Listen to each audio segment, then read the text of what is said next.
नमस्कार साथियों। पहली सीरीज में आपको 200 क्वेश्चन 200 वन लाइनर क्वेश्चन दिए गए थे। अब दूसरी सीरीज में देखिएगा 200 से लेकर 400 तक चलेंगे। ठीक है साथियों, ये परीक्षा की दृष्टि से बहुत इंपॉर्टेंट क्वेश्चन है। ठीक है साथियों, तो आपका सभी लोगों का स्वागत है अनुराग सर के साथ साइको एक्सप्रेस में।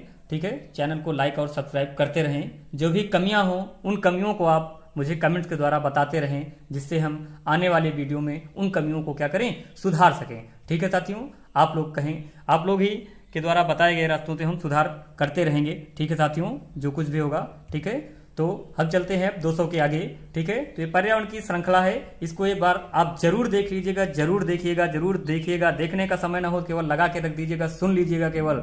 ठीक है साथियों, यहाँ से क्वेश्चन आने की क्या है, बहुत ज्यादा ही संभावना है, बहुत ही चांसेस हैं, क्योंकि ये सभी क्वेश्चन आपके क्या हैं, SCERT की बुकों से लिए गए हैं। ठीक है साथियों, तो अगला स्टेटमेंट आपका क्या है, आता है विश्व आर्द्र दिवस कब मनाया जाता है। विश्व आर्द्र दिवस आपका 2 फरवरी को मनाया जाता है। विश्व आर्द्र दिवस कब मनाया जाता है, 2 फरवरी को मनाया जाता है। ठीक है साथियों, विश्व जल दिवस कब मनाया जाता है, 22 मार्च को मनाया जाता है। विश्व जल दिवस कब मनाया जाता है, 22 मार्च को मनाया जाता है। ठीक है साथियों, विश्व पर्यावरण संरक्षण दिवस कब मनाया जाता है, 26 नवंबर को मनाया जाता है। विश्व पर्यावरण संरक्षण दिवस कब मनाया जाता है, 26 नवंबर को मनाया जाता है। ठीक है साथियों, विश्व प्रवासी पक्षी दिवस कब मनाया जाता है, 8 मई को। विश्व प्रवासी पक्षी दिवस कब मनाया जाएगा, 8 मई को मनाया जाता है। ठीक है साथियों, अगला स्टेटमेंट है आपका विश्व वन्य प्राणी दिवस कब मनाया जाता है, 6 अक्टूबर को। विश्व वन्य प्राणी दिवस कब मनाया जाता है, 6 अक्टूबर को। ठीक है साथियों, राष्ट्रीय प्रवाल भित्ति अनुसंधान केंद्र कहाँ है साथियों, राष्ट्रीय प्रवाल भित्ति अनुसंधान केंद्र कहाँ पे है, आपका पोर्ट ब्लेयर में है। कहाँ पे है साथियों,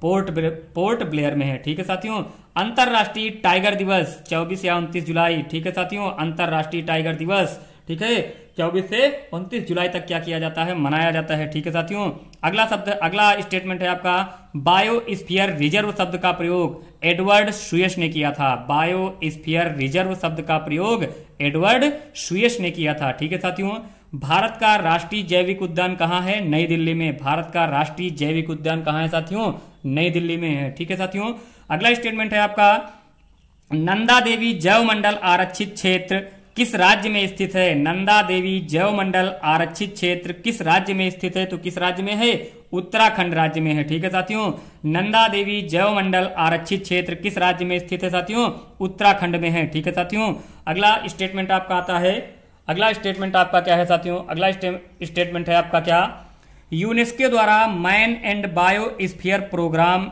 MAB क्या, इसकी शुरुआत कब हुई थी। यूनेस्को द्वारा man and biosphere programme MAB क्या है, इसकी शुरुआत कब हुई थी, तो इसके लिए क्या है, लोगों एवं उनके पर्यावरण के मध्य संबंधों के सुधार से है। ठीक है, लोगों एवं उनके पर्यावरण के संबंध के बीच में बात कही गई थी। कब कही गई थी, 1971 में कही गई थी साथियों। कब, 1971 में कही गई थी। ठीक है साथियों, अगला स्टेटमेंट आपका क्या है कि ग्रेट हिमालय राष्ट्रीय पार्क जिसे यूनेस्को ने विश्व धरोहर स्थल में घोषित किया कहाँ स्थित है। ग्रेट हिमालय राष्ट्रीय पार्क जिसे यूनेस्को ने विश्व धरोहर स्थल घोषित किया कहाँ स्थित है, तो कहाँ पे है, हिमाचल प्रदेश में साथियों। कहाँ पे है, हिमाचल प्रदेश में है। ठीक है साथियों, ओजोन परत कहाँ पाई जाती है साथियों, ओजोन परत कहाँ पाई जाती है, स्ट्रेटोस्फीयर यानी समताप मंडल में। कहाँ पे साथियों, समताप मंडल में पाई जाती है। ठीक है साथियों, ओजोन परत की पृथ्वी से ऊंचाई कितनी है, ओजोन परत की पृथ्वी से ऊंचाई कितनी है साथियों, 20 से 35 किलोमीटर, 20 से 35 किलोमीटर है। ठीक है साथियों, किन वनों को पृथ्वी के फेफड़े कहा जाता है, किन वनों को पृथ्वी का फेफड़े कहा जाता है, अमेजन वर्षावन को हम क्या कहते हैं, पृथ्वी का फेफड़ा कहते हैं। ठीक है साथियों, क्वेश्चन बन सकता है किन वनों को पृथ्वी का फेफड़ा कहा जाता है, तो किस वन को, अमेजन वर्षावन को कहा जाता है। ठीक है साथियों, अगला स्टेटमेंट है पगमार्क तकनीकी का प्रयोग कहाँ करते हैं। पगमार्क तकनीकी का प्रयोग कहाँ करते हैं, तो वन्य जीवों की गणना हेतु। ठीक है साथियों, क्वेश्चन पूछा जा सकता है कि पगमार्क तकनीकी का प्रयोग कहाँ करते हैं, तो वन्य जीवों की गणना हेतु करते हैं। ठीक है साथियों, भारत में वन संरक्षण अधिनियम कब लागू हुआ, भारत में वन संरक्षण अधिनियम कब लागू हुआ था, 1980 में लागू हुआ था। भारत में वन संरक्षण अधिनियम कब लागू हुआ था साथियों, 1980 में लागू हुआ था। भारत में वन्य जीव सुरक्षा संबंध अधिनियम कब लागू किया गया था, बताइएगा मित्रों। भारत में वन्य जीव सुरक्षा संरक्षण अधिनियम कब लागू हुआ था, तो 9 सितंबर 1972 को लागू हुआ था। बताइएगा मित्रों, 9 सितंबर कब, 1972 को लागू हो गया था। ठीक है साथियों, चलते हैं अगले स्टेटमेंट की तरफ। ठीक है साथियों, अगला स्टेटमेंट आपका क्या है कि पूर्वोत्तर भारत के पर्वत क्रमशः बंजर होते जा रहे हैं, उसका मुख्य कारण क्या है? ठीक है, क्वेश्चन बन सकता है पूर्वोत्तर भारत के पर्वत क्रमशः बंजर होते जा रहे हैं, उसका मुख्य कारण क्या है? तो मुख्य कारण क्या है आपका? झूम की खेती। ठीक है साथियों, क्या है? झूम की खेती है। ठीक है साथियों, भारत में किस क्षेत्र में मैंग्रोव वन, सदाबहार वन, पर्णपाती वन पाए जाते हैं? कहां पे? अंडमान निकोबार द्वीप समूह में। ठीक साथियों, कहां पर? अंडमान निकोबार द्वीप समूह में। ठीक है साथियों, भारत के मैंग्रोव वन का दूसरा बड़ा क्षेत्र कौन है? गुजरात तट है। भारत के मैंग्रोव वन का दूसरा बड़ा क्षेत्र क्या है साथियों? गुजरात तट है। ठीक है साथियों, भारत के किस राज्य में सर्वाधिक प्रतिशत क्षेत्र पर वन पाए जाते हैं? तो किस पर पाए जाते हैं साथियों? लक्षद्वीप में पाए जाते हैं। कितने? 90% वन है जो आपके क्या है? लक्षद्वीप में पाए जाते हैं। ठीक है साथियों, उसके बाद किस देश के वैज्ञानिक ने सर्वप्रथम अंटार्कटिका के ऊपर ओजोन छिद्र का पता लगाया था? तो किस देश के वैज्ञानिक थे? ब्रिटिश वैज्ञानिक थे, जिन्होंने क्या किया था? अंटार्कटिका के ऊपर ओजोन छिद्र का पता लगाया था। ठीक है साथियों, अगला स्टेटमेंट है आपका, ओजोन छिद्र सबसे बड़ा कहां पर है? तो ओजोन छिद्र आपका कहां पे है सबसे बड़ा? अंटार्कटिका में है। कहां पे है? अंटार्कटिका में है। ठीक है साथियों, सूर्य से आने वाली पराबैंगनी किरणों से कौन सा कैंसर रोग होता है? यानी सूर्य से जो भी पराबैंगनी किरणें आती हैं उनसे कौन सा रोग होता है साथियों? तो उनसे कौन सा होता है? त्वचा का कैंसर होता है। क्या होता है साथियों? त्वचा का कैंसर होता है। उसके बाद साथियों है, कार्बन क्रेडिट की संकल्पना किस सम्मेलन में हुई? तो कार्बन क्रेडिट की संकल्पना साथियों आपका क्योटो प्रोटोकॉल में हुई थी। कहां पे हुई थी? Kyoto protocol. क्योटो प्रोटोकॉल समझौता हुआ था, वहां पे कार्बन क्रेडिट की संकल्पना रखी गई थी। ठीक है साथियों, ग्रीन हाउस मेथेन के स्रोत क्या हैं? तो ग्रीन हाउस मेथेन के स्रोत आपके क्या है? धान का खेत है, कोयले की खान है। ठीक है, इनसे क्या होता है आपका? ग्रीन हाउस गैस यानी मेथेन गैस निकलती है। ठीक है साथियों, अगला स्टेटमेंट है आपका कि दुनिया का कौन सा देश जो कार्बन निगेटिव देश है? तो दुनिया का कौन सा देश है जो कार्बन निगेटिव देश है? तो आपका कौन सा है? भूटान है। भूटान आपका कार्बन निगेटिव देश है। ठीक है साथियों, उसके बाद विश्व में सर्वाधिक कार्बन डाइऑक्साइड गैस उत्सर्जन करने वाला देश यानी CO2 सबसे ज्यादा किस देश में होती है? विश्व के किस देश में सबसे ज्यादा CO2 उत्सर्जित करता है? तो आपका कौन सा है देश? चीन है साथियों। कौन सा देश है? चीन है साथियों। अगला स्टेटमेंट है साथियों कि आपका क्या है? 200 वर्ष करोड़ पूर्व पृथ्वी पर जो महाद्वीप थे उसे क्या कहा जाता था? ठीक है, तो उसे हम क्या कहते थे? पैंजिया कहते थे। क्या कहते थे? पैंजिया कहते थे। 200 वर्ष करोड़ पूर्व पृथ्वी पर जो महाद्वीप थे उसे हम क्या कहते थे? पैंजिया कहा जाता था। क्या कहा जाता था? पैंजिया कहा जाता था। ठीक है साथियों, उसके बाद आपका अगला स्टेटमेंट है कि अटलांटिक महासागर प्रतिवर्ष कितने सेंटीमीटर बढ़ रहा है? यानी अटलांटिक महासागर प्रतिवर्ष कितने सेंटीमीटर बढ़ रहा है? तो आपका क्या है?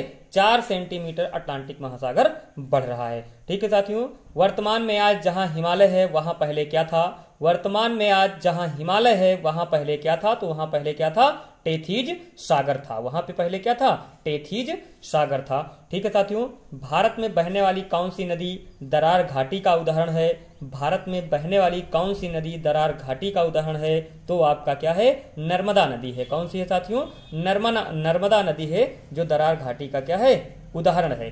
ठीक है साथियों, ज्वालामुखी तथा भूकंप किस बल के कारण पैदा होते हैं? तो ज्वालामुखी और भूकंप आकस्मिक बल के कारण पैदा होते हैं। ठीक है साथियों, ये सभी क्वेश्चन आपके टेट में आए हुए हैं। 2011 से लेकर 2020 तक जो भी एग्जाम हुए हैं उनमें प्राइमरी और जूनियर में ये पूछे गए हैं। ठीक है साथियों, उसके बाद अगला स्टेटमेंट है आपका, जिसके मुख से आग निकलती है उसे कहते हैं क्या? ज्वालामुखी। उसे क्या कहते हैं? ज्वालामुखी कहते हैं।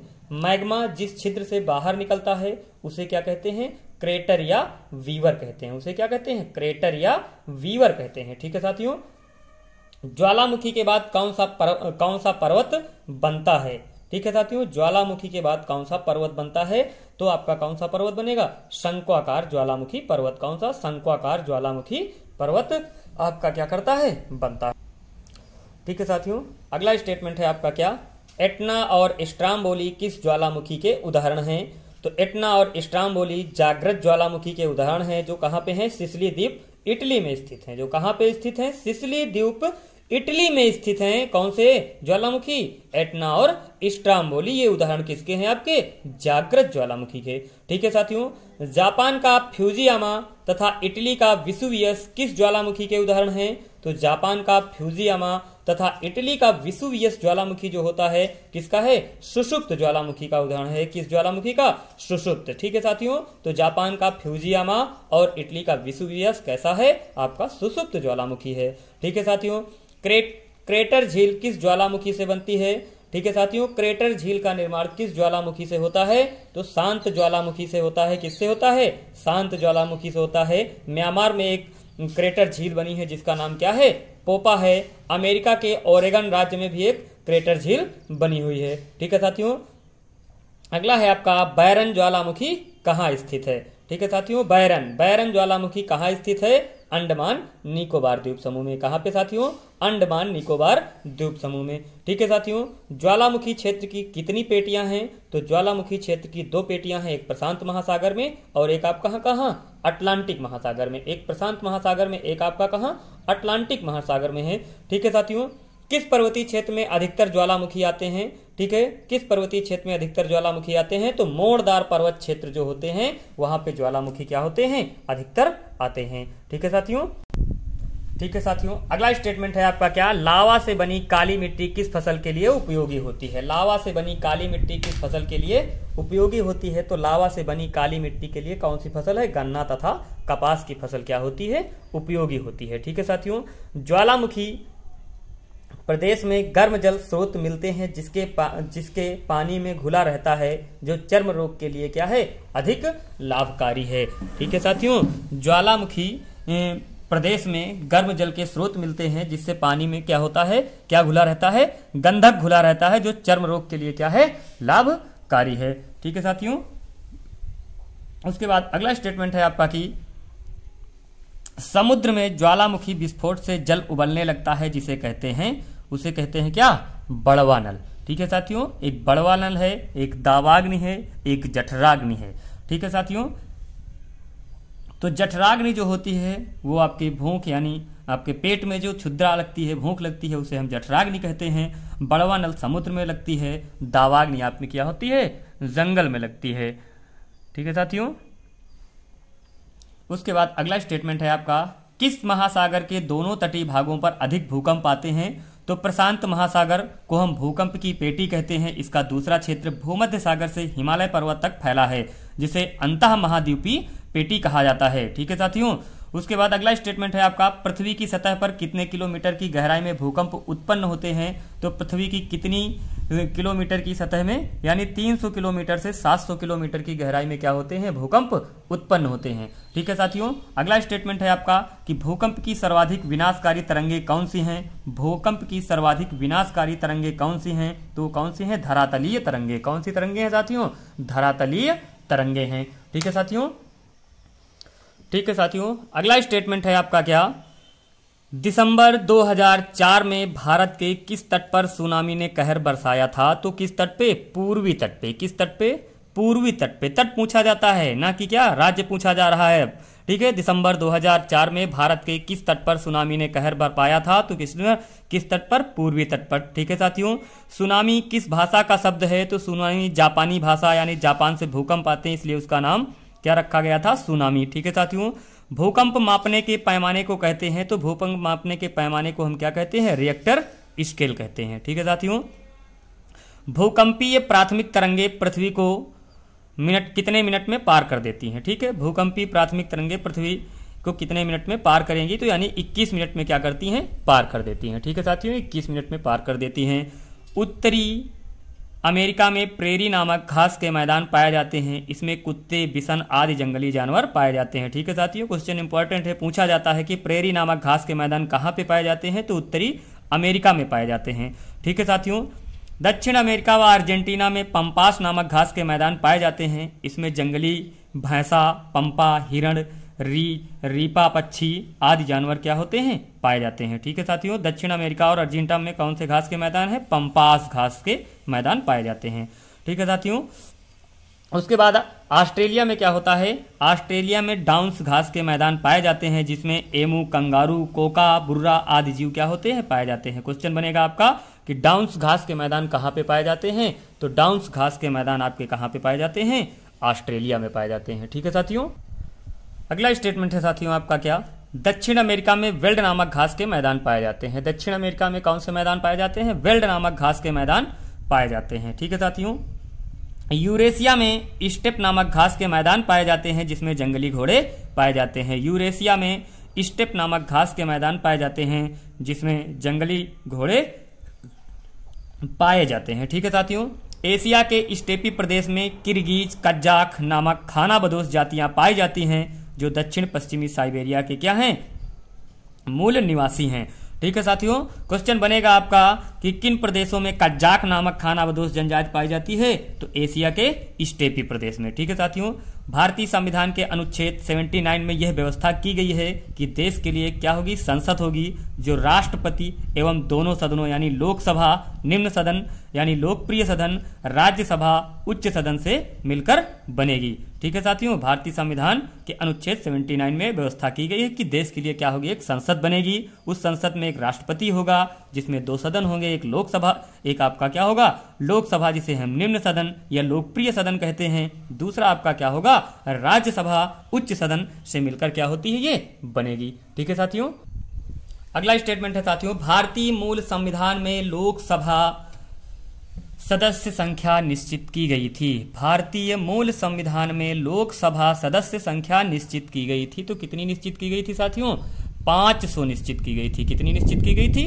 500 निश्चित की गई थी। ठीक है साथियों, 31वें संविधान संशोधन द्वारा 1974 लोकसभा सदस्य की अधिकतम संख्या निश्चित की गई, कितनी, 547। यानी 31वें संविधान संशोधन 1974 द्वारा लोकसभा सदस्यों की संख्या अधिकतम कितनी नियुक्त की गई थी, 547। ठीक है साथियों, गोवा दमन दीव पुनर्गठन अधिनियम 1987 द्वारा निश्चित किया गया कि लोकसभा की अधिकतम सदस्य संख्या 552 हो सकती है, जिसमें 530 भारतीय संघ के राज्यों से व अधिकतम 20 सदस्य केंद्र शासित क्षेत्र से तथा 2 सदस्य आंग्ल इंडियन होंगे जो राष्ट्रपति द्वारा मनोनीत होंगे। यह व्यवस्था 2026 तक क्या होगी, यथावत रहेगी।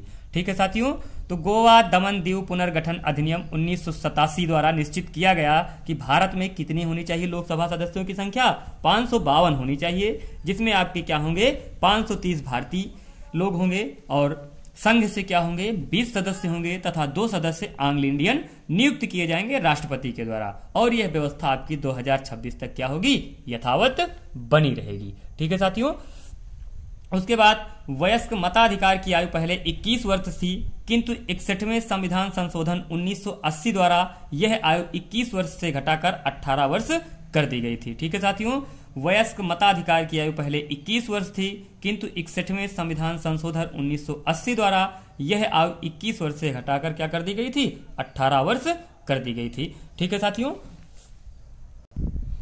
अगला स्टेटमेंट है साथियों, अनुच्छेद 88(2) के अनुसार लोकसभा का कार्यकाल 5 वर्ष निर्धारित किया गया।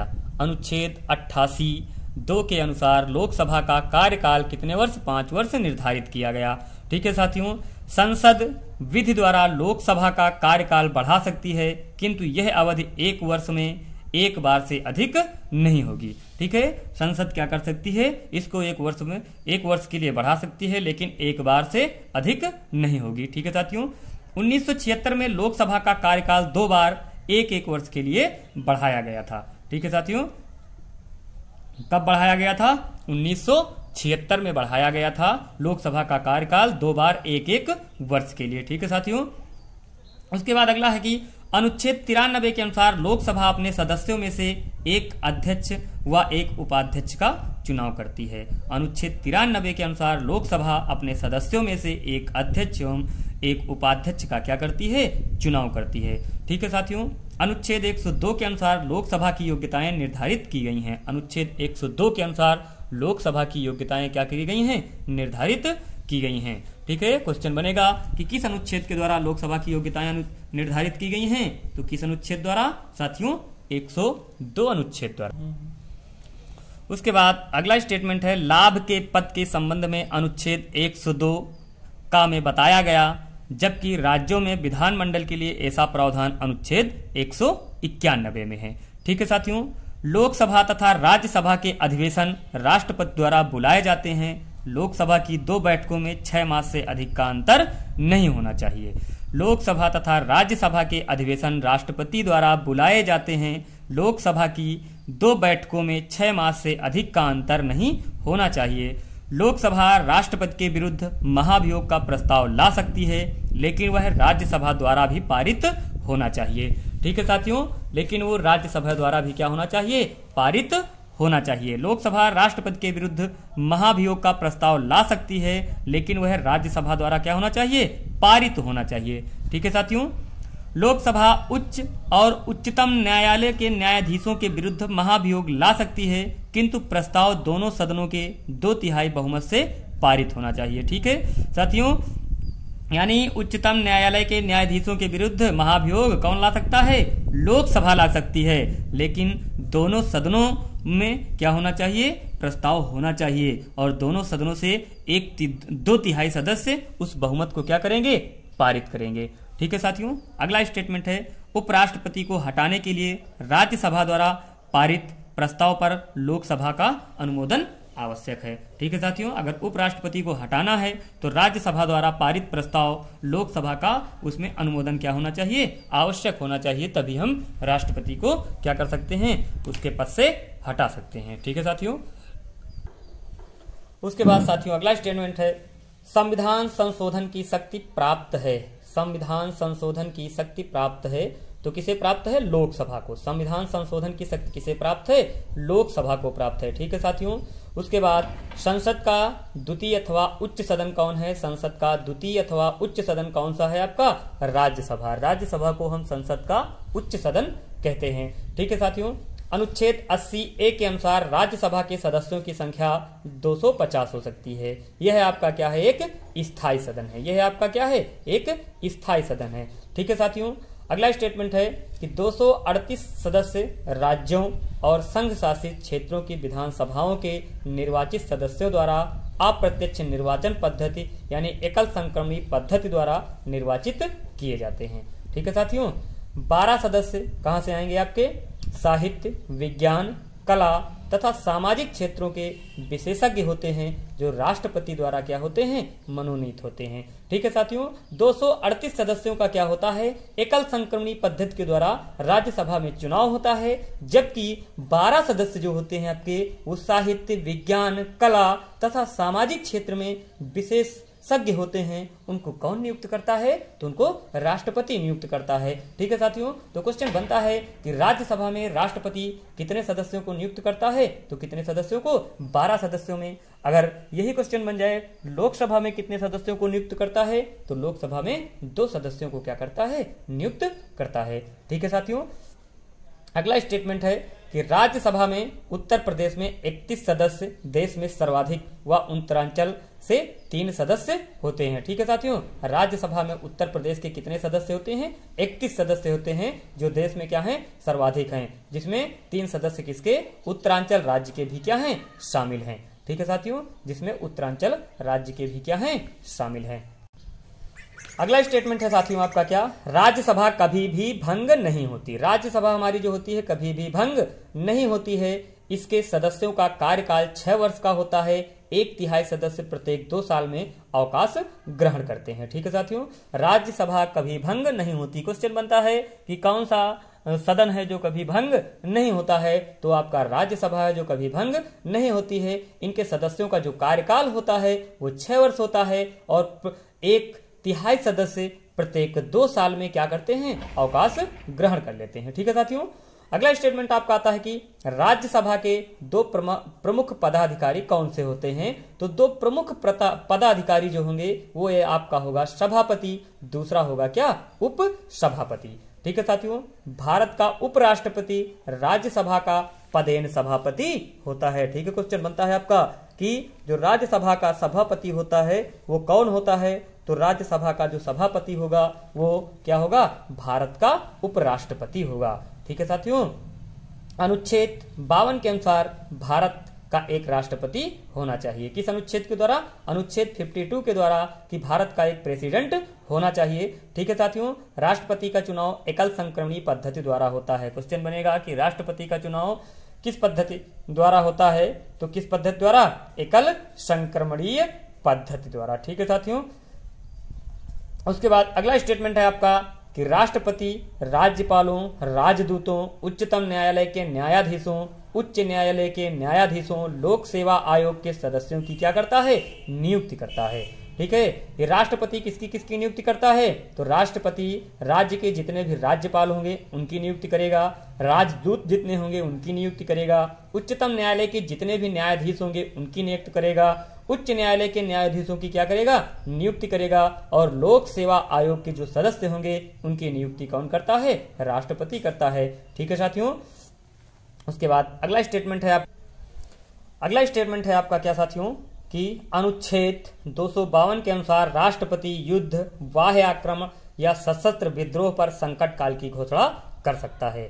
ठीक है साथियों, अनुच्छेद 352 के अनुसार राष्ट्रपति युद्ध, बाह्य आक्रमण या सशस्त्र विद्रोह पर संकट काल की क्या कर सकता है? घोषणा कर सकता है। ठीक है साथियों, अनुच्छेद 356 के अनुसार राज्यों में संवैधानिक तंत्र के विफल होने पर आपातकाल की घोषणा कर सकता है कौन? राष्ट्रपति। किस अनुच्छेद के द्वारा? 356 के द्वारा। अगर हमारी संवैधानिक तंत्र क्या हो? फेल हो जाए तो राष्ट्रपति क्या कर सकता है? राज्य में राष्ट्रपति शासन लगा सकता है। ठीक है साथियों, अनुच्छेद 360 के अनुसार वित्तीय संकट के कारण आपातकाल की घोषणा कर सकता है कौन? राष्ट्रपति। अगर आपातकाल क्या हो? वित्तीय संकट हो। ठीक है, भारत में रुपया पैसा कम हो जाए, वित्तीय संकट आ जाए, तब अनुच्छेद 360 के तहत राष्ट्रपति क्या कर सकता है?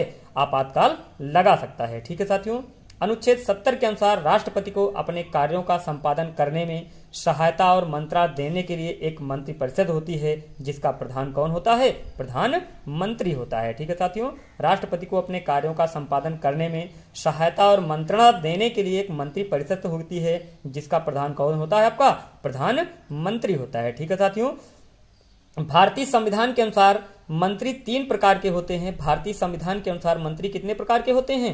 3 प्रकार के होते हैं। एक आपका कैबिनेट मंत्री, एक राज्य मंत्री और एक आपका क्या? उप मंत्री होता है। ठीक है साथियों, उसके बाद अगला स्टेटमेंट आपका क्या कह रहा है कि राज्यपाल, विधानसभा, विधान परिषद तीनों का सम्मिलित रूप क्या होता है? विधान मंडल होता है। ठीक है साथियों, राज्यपाल होगा, विधानसभा होगी, विधान परिषद होगा, इन तीनों के सामूहिक रूप को हम क्या कहते हैं? विधान मंडल कहते हैं। इन तीनों के सामूहिक रूप को हम क्या कहते हैं? विधान मंडल कहते हैं। ठीक है साथियों, अगर हमारा ये जो वन लाइनर सीरीज है आप लोगों को समझ में आ रही हो तो चैनल को लाइक और सब्सक्राइब करते रहें और बहुत ज़्यादा से ज़्यादा अपने दोस्तों में शेयर करते रहें, जिससे आने वाले एग्जाम में सभी का क्या हो? हित हो सके।